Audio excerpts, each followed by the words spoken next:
Paragraph writing अर्थात टिप्पणी लेखन, ideas content. BA part 1 general और सब्सिडियरी। आप यहाँ देख सकते हैं कि जो एग्ज़ाम में प्रश्न पूछे जाते हैं,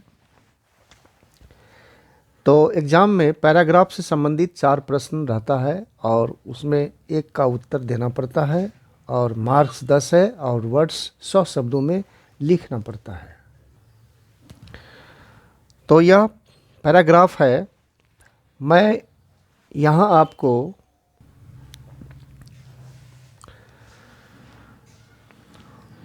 पैराग्राफ और एसे में क्या अंतर है आप इसमें देखें। परिचय लिखा हुआ है। पैराग्राफ का हिंदी अर्थ टिप्पणी होता है। अक्सर छात्र पैराग्राफ को एसे का छोटा रूप समझने का भूल कर बैठते हैं। अर्थात यह भी हुआ कि जैसा वो एसे के बारे में समझते हैं, यह ऐसे है और यह पैराग्राफ है, दोनों को एक ही हिसाब से लिखा जाएगा, ऐसी बात नहीं है।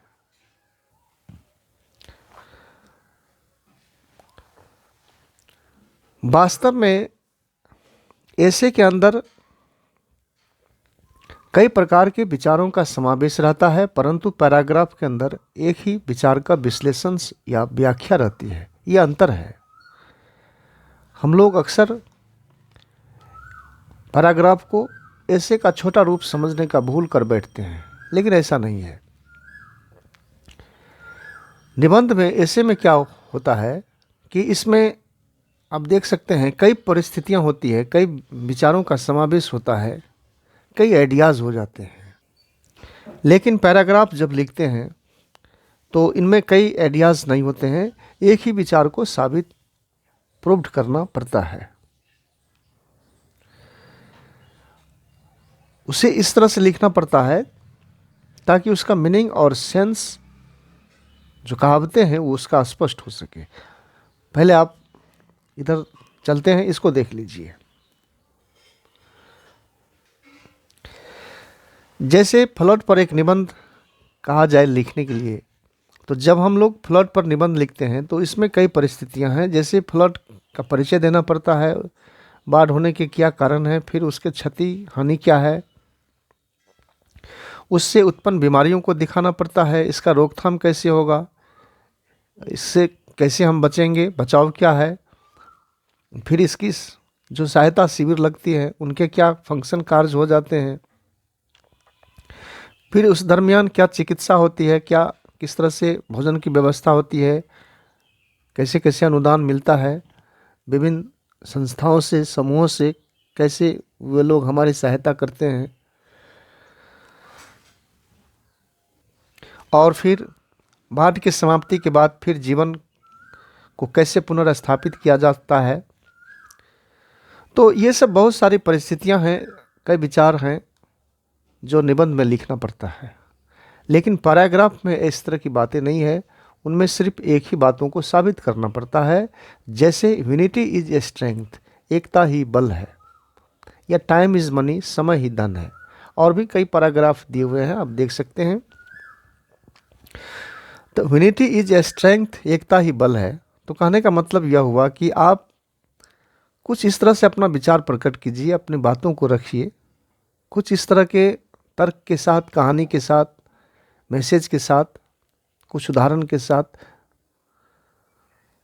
ताकि यह स्पष्ट हो जाए कि नहीं, सचमुच एकता जो होती है उनमें बल होता है, एकता में ही बल होता है। अब जैसे टाइम इज़ मनी, समय ही धन है, तो इस पर भी कुछ इस तरह से आप अपना प्रस्तुतिकरण कीजिए, विचारों को रखिए, ताकि इसका जो सेंस है कि सचमुच उसको लगे कि नहीं, बात सही है, ये जो कहावत है टाइम इज़ मनी, समय ही धन है, सही है, ऐसा होता है। तो इस तरह से ये पैराग्राफ होता है, क्योंकि जो भी कहावतें होती हैं पैराग्राफ के जो अंदर हैं, वह एक ही दिन में नहीं बन जाता है, वह कई लंबे समय से हमारे समाज में वो चलता रहता है। धीरे धीरे लोग उसको महसूस करते करते पकड़ लेते हैं कि वो ऐसी बात हो जाती है, तो वो पैराग्राफ के रूप में, कहावत के रूप में बन जाती है।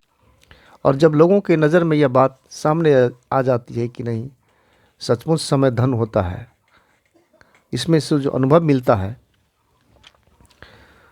तब वो कहावत का रूप ले पाता है। तो इस तरह से आप ये देख सकते हैं कि ऐसे और पैराग्राफ तो अलग अलग की चीज़ें हैं। तो यहाँ आपको कुछ VVI पैराग्राफ के नाम दिए हुए हैं और ये पैराग्राफ अक्सर एग्ज़ाम में पूछे जाते हैं। आप इनकी तैयारी कर लें। और यह जो पैराग्राफ है, यह इंटरमीडिएट वाले विद्यार्थियों के लिए भी उपयोगी है।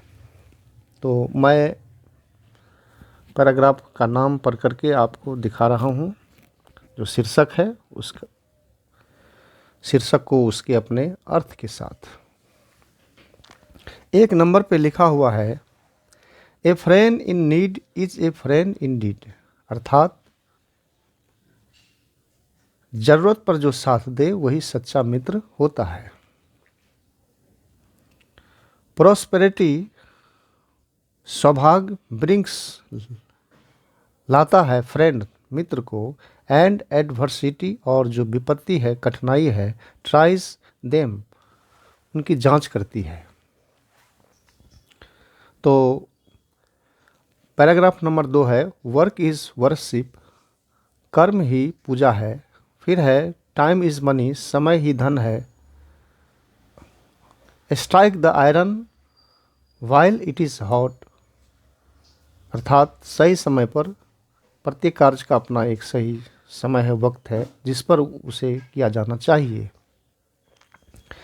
आगे लिखा हुआ है, time and tide waits for none, समय और काल किसी का प्रतीक्षा नहीं करता है। मैं इसे पढ़ते जा रहा हूँ, आप ध्यान से देखते जाइए। Catch time bye it's four lock, अर्थात समय के साथ चलना सीखो।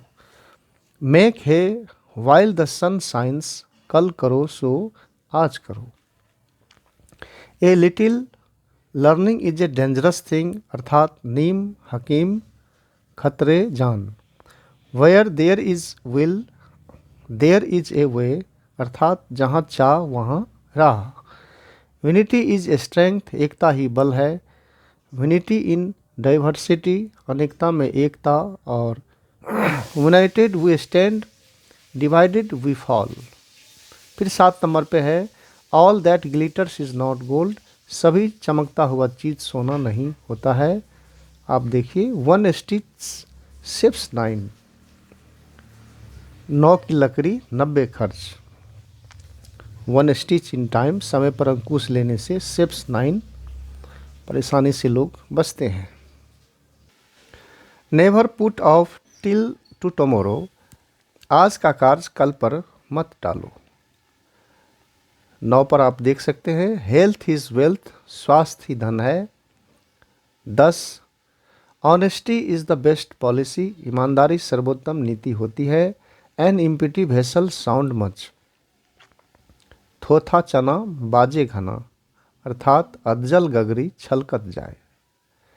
Great talkers are not great doers, अर्थात जो गरजते हैं वो बरसते नहीं। 12 नंबर पे, failures are the pillars of success, और सफलता ही सफलता की जननी होती है। ट्राई अगेन, बार बार प्रयास करें। और 13 नंबर पे, Rome was not built in a few days, महान कार्य महान समय लेता है। Success does not come suddenly, सफलता अचानक से नहीं आ जाती है। हैस्ट मैक्स वास्ट, जल्दी का काम शैतान का। Slow and steady wins the race. धीरे और स्थिर तरीके से ही दौड़ जीता जा सकता है। और अंत में लिखा हुआ है, ए ग्रेट वर्क टेक्स, एक महान कार्य लेता है, एक ग्रेट टाइम, एक महान समय। अर्थात कोई भी महान कार्य महान समय लेता है, जल्दबाजी में कोई ग्रेट वर्क नहीं हो पाएगा।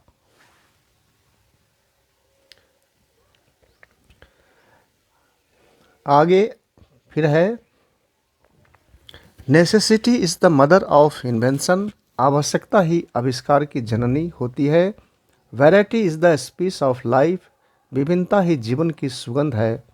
Changing is the law of nature, परिवर्तन ही संसार का नियम है। एवरी डॉग हिज डेज, सबके दिन आते हैं। Old order change, yielding place to new. तो इस तरह से फिर आप आगे देखिए, birds of feather flocks together, चोर चोर मौसेरे मौसेरा भाई। अच्छा, इसमें आप एक बात और भी ध्यान देकर चलें कि आप देख रहे होंगे कि कुछ नंबर ऐसे हैं जिसमें चिन्ह लगा हुआ है और कुछ में नहीं है। तो कहने का मतलब यह हुआ कि जिसमें चिन्ह लगा हुआ है ये सब सारे पैराग्राफ इम्पोर्टेंट हैं, जो बार बार परीक्षा में पूछा जा रहा है। 17 नंबर पे है, sweets are the uses of adversity, अर्थात संकट में ही मनुष्य निखरता है। नो रिस्क नो गेन, बिना खतरे का लाभ नहीं। फिर है, a bird in hand in worth two in the bush, नव नगद न तेरा उधार। 19 नंबर पे है, when character is lost all is lost, अर्थात character is the crown of life, चरित्र जीवन का नींव है। चरित्र जब समाप्त होता है तो सारा चीज समाप्त हो जाता है। 20 नंबर पे है, पेनी वाइज पाउंड फुलिश, अर्थ हुआ बैल का बैल गया, 9 हाथ का पगा भी, अर्थात असरफी लुट जाए कोयले पर छाप। 21 नंबर पे है, गॉड हेल्प्स, ईश्वर मदद करते हैं, दोज उनकी हु हेल्प देमसेल्फ, जो अपनी मदद आप करते हैं, अर्थात ईश्वर उसी की मदद करते हैं जो अपनी मदद आप करते हैं।